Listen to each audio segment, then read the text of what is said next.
V roku 2019 musia živnostníci poprvýkrát podať daňové priznanie k dani z príjmov v elektronickej forme, a to cez portál finančnej správy.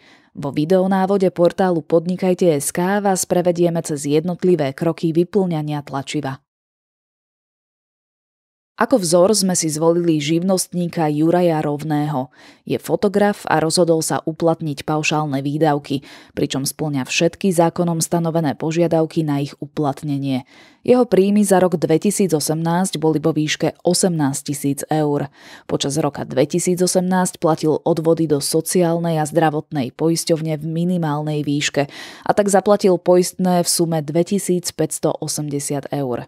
Na konci zdaňovacieho obdobia ešte evidoval neuhradenú faktúru od zákazníka v sume 100 eur, ktorá mu bola zaplatená až začiatkom januára 2019. Juraj je slobodný a nemá deti. Na titulnej stránke finančnej správy sa prihláste. Na výber máte 3 možnosti prihlásenia. Cez identifikátor a heslo, pomocou kvalifikovaného elektronického podpisu alebo cez občiansky preukaz s elektronickým čipom. Juraj sa prihlasuje cez identifikátor a heslo, lebo má uzatvorenú dohodu o elektronickom doručovaní s daňovým úradom. Zadá ID používateľa a heslo. Po prihlásení sa ocitnete v osobnej internetovej zóne. V nej nájdete kategóriu katalógy a kliknete na katalóg formulárov. Prejdite na daň z príjmov fyzickej osoby a na daňové priznanie k dani z príjmov fyzickej osoby typu B. Zvoľte tlačivo za obdobie 2018. Na prvej strane daňového priznania vyplňte svoje identifikačné údaje. Niektoré z nich už elektronický systém ponúka predvyplnené, napríklad druh daňového priznania alebo DIČ. Zároveň vám finančná správa pri každej kolónke ponúka nápovedu, ako riadok vyplniť. Keďže Juraj má pridelené DIČ, údaj o dátume narodenia nevyplňa. Ak je predvyplnený, zmaže ho. Vyberte si číslo SK-NACE, ktoré prislúcha vašej hlavnej činnosti. Juraj si zvolí prácu fotografa. V prvom oddiele už máte vyplnené svoje meno a adresu. Ďalšie riadky nevyplňate, ak nie ste nerezident a ak za vás daňové priznanie nepodáva zástupca. V druhom oddiele vyplňte telefónne číslo a e-mailovú adresu.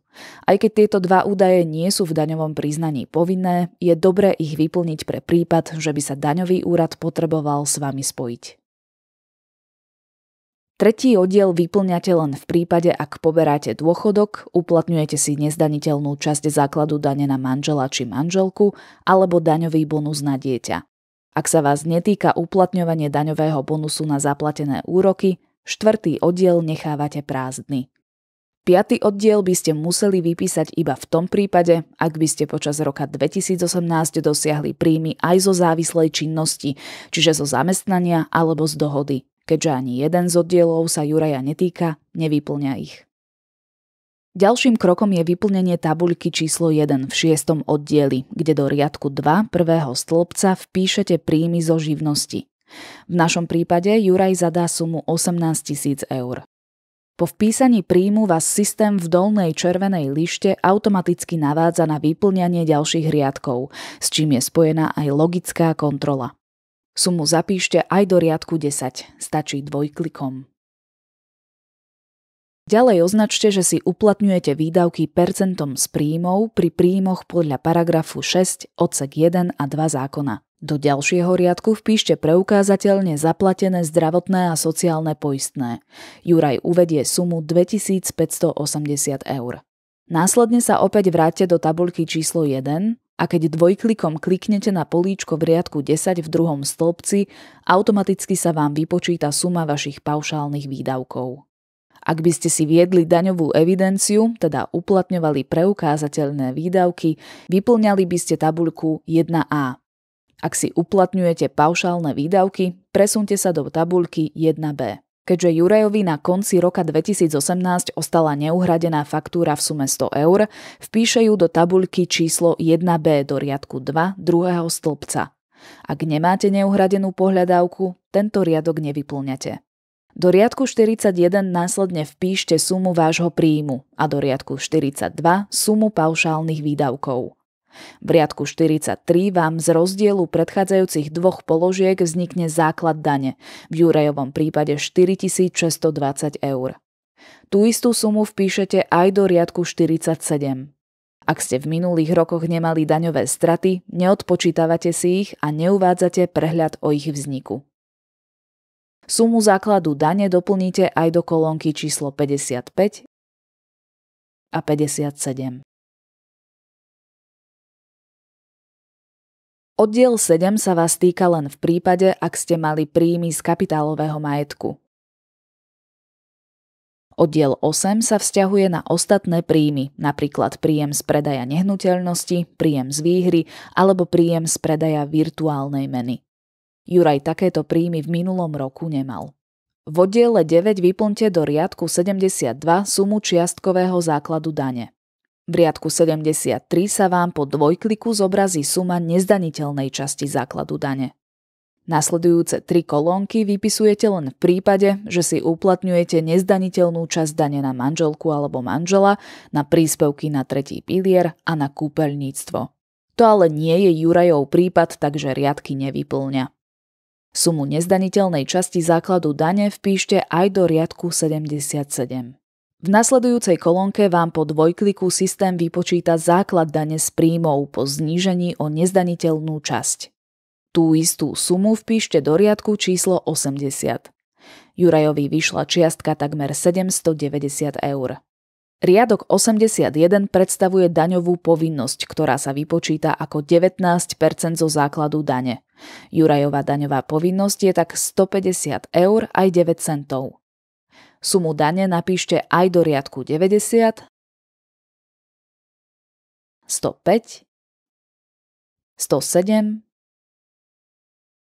113 a 125. Ostatné kolónky medzi týmito riadkami nevyplňate, ak ste nemali príjmy zo zahraničia a ak ste nemali zaplatené preddávky na daň. Oddiel 10 si všímať nemusíte, ak nepodávate dodatočné daňové priznanie. 11. oddiel vyplňate len v prípade, ak ste daňovníkom s obmedzenou daňovou povinnosťou, teda ak ste nerezident.